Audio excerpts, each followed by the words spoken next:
Hello दोस्तों, आप सभी का स्वागत है हमारे यूट्यूब चैनल एसएसए कोचिंग पे। दोस्तों, आज हम लोग जीके जीएस का आज एमसीक्यू हम लोग प्रश्न कर रहे हैं। और यह जो प्रश्न है, यह जो एसएससी जीडी का एग्ज़ाम होने वाला है उसके लिए बहुत महत्वपूर्ण होगा, और जो अन्य एग्ज़ाम है उसके लिए भी यह बहुत महत्वपूर्ण होगा। तो आप लोग इस वीडियो को पूरा अंत तक जरूर देखिएगा। तो चलिए हम लोग स्टार्ट करते हैं। तो इसमें हम लोग जीके जीएस का एमसीक्यू लेके आए हैं। तो आज का पहला प्रश्न हम लोग करते हैं स्टार्ट। तो आज का पहला प्रश्न है, देखिए, पनामा नहर जोड़ती है। पनामा नहर जो किसे जोड़ती है? उत्तरी अमेरिका एवं दक्षिणी अमेरिका को, प्रशांत महासागर अटलांटिक महासागर को, लाल सागर व भूमध्य सागर को, हिंद महासागर व प्रशांत महासागर को। तो यह जो पनामा नहर है वह किसे जोड़ती है? तो यह जोड़ती है प्रशांत महासागर व अटलांटिक महासागर को जोड़ती है। ऑप्शन इसमें हमारा बी सही होगा। आगे चलते हैं, क्वेश्चन नंबर सेकेंड। प्राचीन भारत में किस वंश का शासनकाल स्वर्ण युग कहा जाता था? तो प्राचीन भारत में किस वंश का शासनकाल स्वर्ण युग कहा जाता था? मौर्य वंश का, शुंग वंश का, गुप्त वंश का, मगध का। तो आपको बताना है तो इसमें कौन सा ऑप्शन हमारा सही होगा। तो यह ऑप्शन हमारा सही होगा गुप्त वंश। यह गुप्त वंश को ही स्वर्ण युग कहा जाता है। आप लोग इसको याद रखिएगा। आगे चलते हैं, क्वेश्चन नंबर थर्ड। सौरमंडल का कौन सा ग्रह को हरा ग्रह कहा जाता है? किसे कहा जाता है? बृहस्पति को, वरुण को, शुक्र को, शनि को। आपको बताना है तो इससे सौरमंडल का कौन सा ग्रह है जिसे हरा ग्रह कहा जाता है, आपको बताना है। तो देखिए, बृहस्पति जो है इसे आप लोग याद रखें पीला ग्रह के नाम से जाना जाता है, और शुक्र ग्रह को चमकीला ग्रह के नाम से भी चमकीला ग्रह के नाम से जाना जाता है। यहाँ पे होगा चमकीला चमकीला चमकीला ग्रह के नाम से जाना जाता है, और यह पीला ग्रह के नाम से जाना जाता है। तो आप लोग इसको याद रखिएगा। तो इसमें कौन सा ऑप्शन सही होगा? जिसे वरुण ग्रह को हरा ग्रह के नाम से भी जाना जाता है। आप लोग इसको याद रखिएगा। क्वेश्चन नंबर फोर्थ है, भगवत गीता का सर्वप्रथम अंग्रेजी अनुवाद किसके द्वारा किया गया था? तो भगवत गीता का सर्वप्रथम अंग्रेजी अनुवाद किसके द्वारा किया गया था? विलियम जोन्स के द्वारा, चार्ल्स बिलकिंस के द्वारा, मैक्स मूलर के द्वारा, कोल ब्रुक्स के द्वारा। तो आपको बताना है, कोल ब्रुक नहीं होगा ऑप्शन। इसमें हमारा जो ऑप्शन सही होगा यह चार्ल्स बिलकिंस जो है ऑप्शन हमारा सही होगा। आप लोग इसको याद रखिएगा। आगे चलते हैं, क्वेश्चन नंबर 5। लखनऊ में 1857 के विद्रोह का नेतृत्व किसने किया था? तो लखनऊ में 1857 के विद्रोह का नेतृत्व किसने किया था? तात्या टोपे, बेगम हजरत महल, वीर सावरकर, कुंवर सिंह। तो लखनऊ में 1857 के विद्रोह का नेतृत्व किसने किया था, आपको बताना है। तो यह किसने किया था? तो बेगम हजरत महल ने लखनऊ में 1857 के विद्रोह का नेतृत्व किया था। आगे चलते हैं, क्वेश्चन नंबर 6। राष्ट्रीय कवि रामधारी सिंह दिनकर को उनकी किस रचना के लिए ज्ञानपीठ पुरस्कार से सम्मानित किया गया था? तो आपको बताना है। तो रामधारी सिंह दिनकर को ज्ञानपीठ पुरस्कार से सम्मानित किया गया था। तो किस रचना के लिए? रश्मिरथी, उर्वशी, कुरुक्षेत्र, संस्कृति के 4 अध्याय। तो आपको बताना है इसमें कौन सा ऑप्शन सही होगा। तो इसमें जो ऑप्शन सही होगा, उर्वशी के लिए इन्हें ज्ञानपीठ पुरस्कार दिया गया था। आगे चलते हैं, क्वेश्चन नंबर 7। प्रधानमंत्री उज्ज्वला योजना का शुभारंभ कब हुआ था? तो प्रधानमंत्री उज्ज्वला योजना का शुभारंभ कब हुआ था? 1 मई 2017 को, 1 मई 2018 को, 1 मई 2015 को, 1 मई 2016 को। तो इसमें बताना है आपको। तो प्रधानमंत्री उज्ज्वला योजना का शुभारंभ कब किया गया था? तो यह किया गया था, प्रधानमंत्री उज्ज्वला योजना का शुभारंभ 1 मई 2016 को यह शुरुआत किया गया था। आगे चलते हैं, क्वेश्चन नंबर 8। डैश डैश किसी भी विधेयक को धन विधेयक घोषित करने का निर्णय लेते हैं।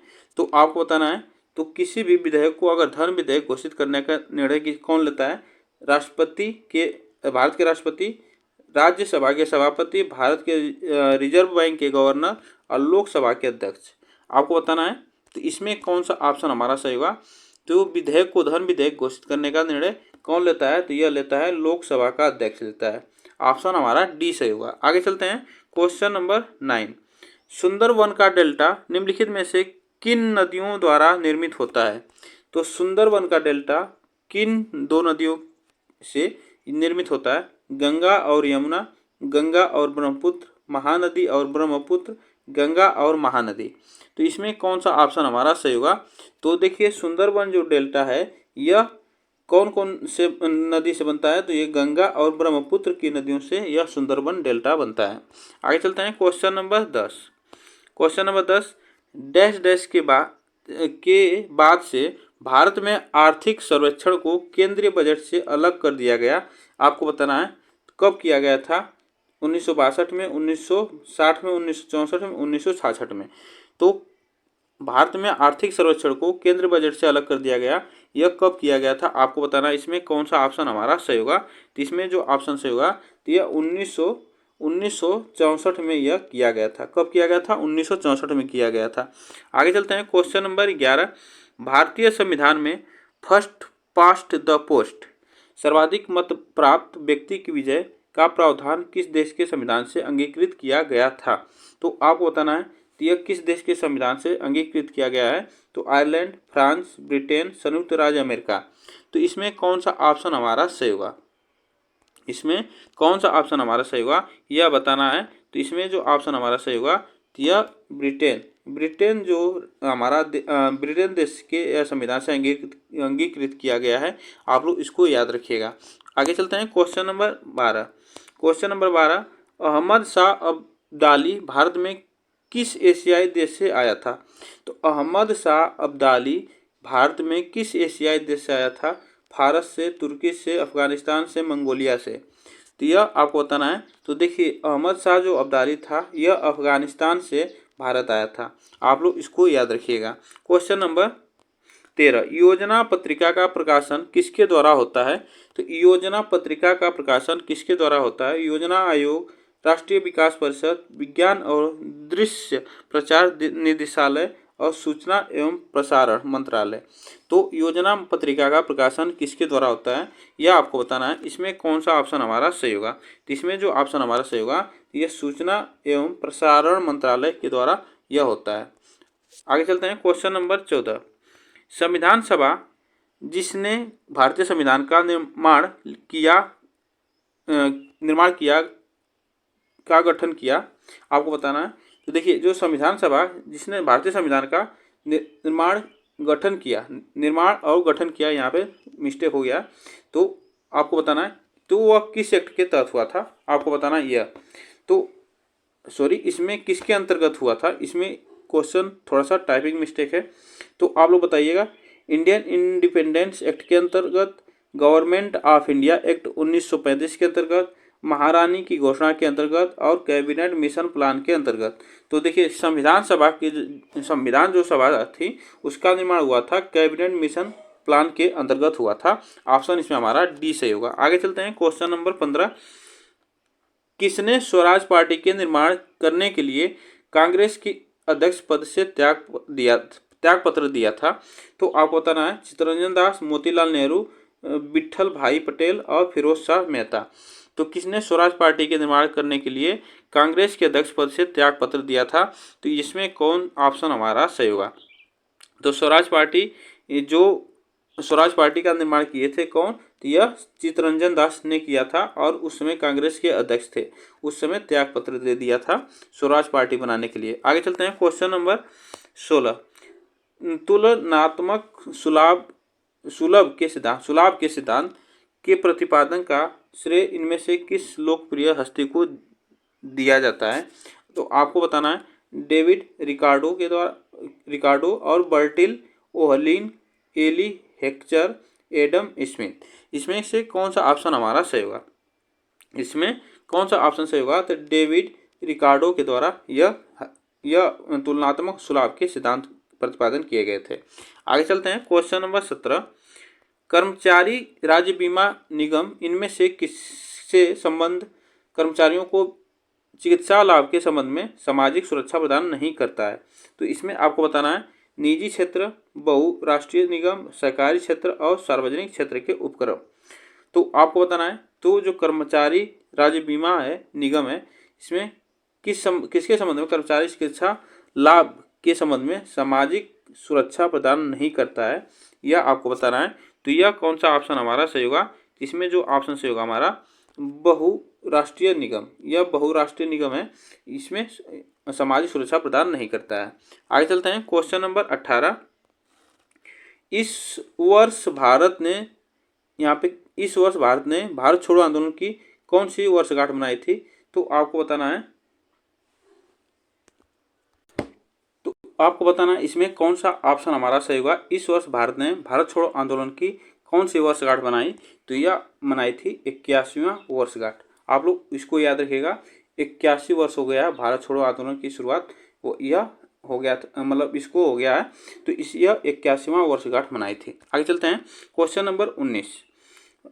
राष्ट्रमंडल खेल, यहाँ पे जो ऑप्शन हमारा सही होगा, तो यह यहाँ पे जो ऑप्शन दिया है ये ऑप्शन हमारा गलत होगा। इसमें 81वां हमारा ऑप्शन हमारा सही होगा, इसमें सी ऑप्शन सही होगा। चलिए आगे चलते हैं।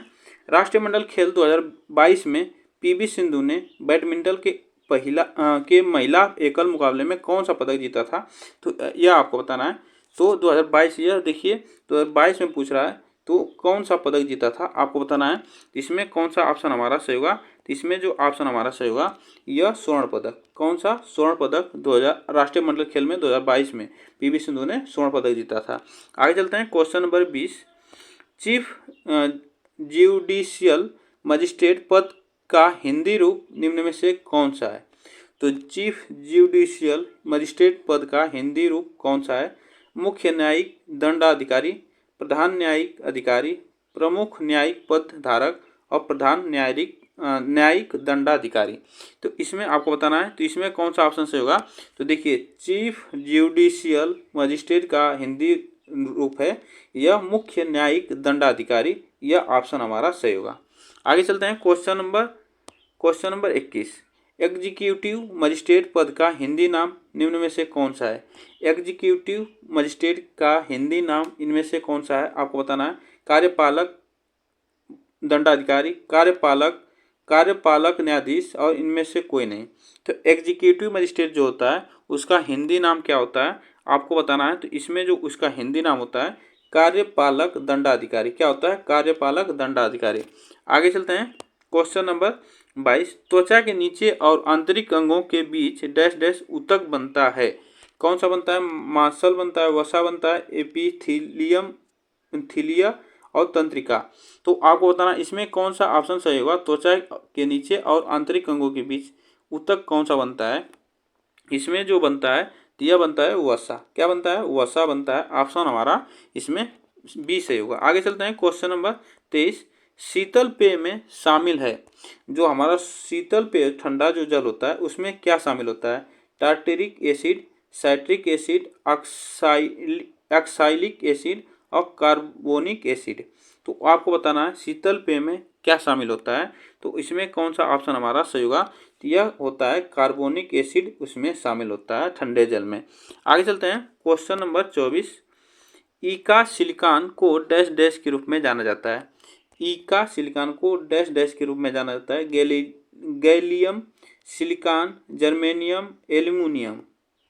तो ईका सिलिकॉन आपको बताना है, तो इसमें कौन सा ऑप्शन हमारा सही होगा।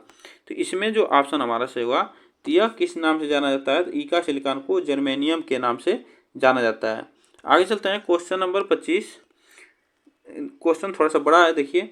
जब तत्वों को परमाणु भारों के बढ़ते क्रम में व्यवस्थित किया जाता है तो बीच वाले तत्व का परमाणु भार अन्य दो तत्वों के परमाणु भारों का लगभग औसत होता है। इस नियम को क्या कहा जाता है? तो आपको बताना है इस नियम को क्या कहा जाता है। तो न्यूटन का नियम, मेंडलीफ के नियम और डाबेर-राइनर के त्रिक का नियम और न्यूलैंड का अष्टक नियम।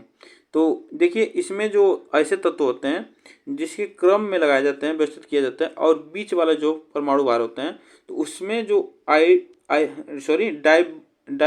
डाबेराइनर के त्रिक नियम का यह सिद्धांत औसत यह नियम लगाया जाता है। तो ऑप्शन इसमें सी हमारा सही होगा। आगे चलते हैं क्वेश्चन नंबर 26।